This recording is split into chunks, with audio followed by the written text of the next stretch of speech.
sex with the, not everybody, most people. Sorry, I'm sorry.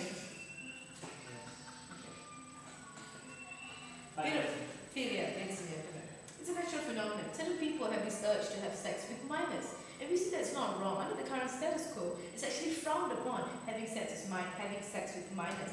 Probably because they believe that the pedophilic person takes advantage of these minors. These minors are not ready to have sex. They're not able to make this decision. And under our policy, we believe that people with these urges are able to practice this pedophilia, having sex with minors, under restrictions. The restrictions are consensual on both sides, where the adolescent, who is of 16 years of age, is agreeing to this sex, and both the parents of this adolescent have wholeheartedly agreed that the child will be able, that the child can have sex with a person older than them. So it's we have a consent on all levels, both the adolescent and both the parents, ladies and gentlemen.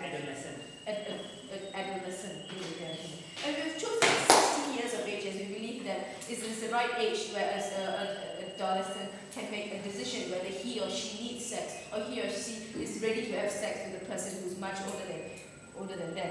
And we believe that the parents have the right to decide for the child. The parents know what is good for the child. They know best, and they do best for the child, ladies and gentlemen. So by giving by giving the freedom for the parents to decide for the child, actually puts the responsibility on the parents, ladies and gentlemen. So no, thank you, sir. So if anything were to happen to the child in the later stage, by chance, the parents will be able to rectify the problem. The parents will know the root of the problem. The parents, since the responsibility lies with the parents, they will take extra measures to take care of the child, see whether the child does not fall into hands of abuse.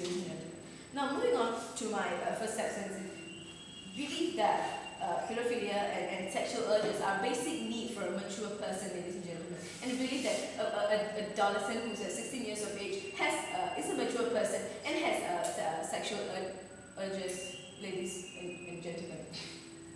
So once you reach puberty, and these urges and needs can't be avoided, and these urges and needs can't be avoided, and people see every other ways to release these needs, and without the parents' consent, without people knowing, and they get into a lot of trouble. So we're trying to eliminate all these problems by having the parents' approval, so the parents know what the child is going through, what the child is doing. So once you reach puberty, these urges and needs can't be avoided. So you need a right place for this needs, ladies and gentlemen. And age, we have an age. People who have people who are sexually mature, the age of the people who are sexually mature has dropped, ladies and gentlemen, and believe that minors now are able to take the decisions, are able to make the right decisions, and are ready for sex, ladies and gentlemen. And such as nutrition and education has empowered them to make the decision whether sex is right for them, whether they need sex, whether they're ready sex. So we believe that adolescents who are 16 years of age are mature enough to make the decision whether they want to have sex with an elderly person. And now, yes, sir. And could the parents be responsible enough to take care of this situation should they occur?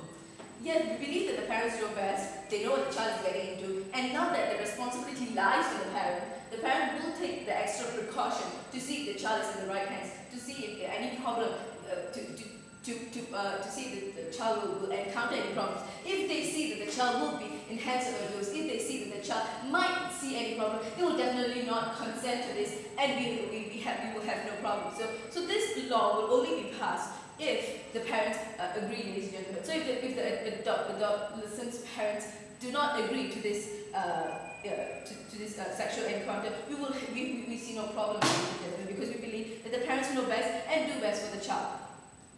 And since the parents already know that the child is going through this, if something were to happen to the child, if the child were to fall in the hands of abuse, they will know how to handle the issue. They will know how to handle the issue and help the child emotionally and physically, because they know the root of the problem. Because we see that in current status quo, a lot of children go through sex without the parents' knowledge. And the parents, once children are emotionally scarred, the parents don't know where to start and how to start to help this child, ladies and gentlemen. So by leaving the responsibility in the parents' hands, the parents will take extra precaution to help this child. At the same time, we're giving a way for this child and the pedophilic person to to practice their sexual needs, ladies and gentlemen. So under our policy, it's a win-win situation for both for the pedophilic person and the adolescent, and it's going to utilize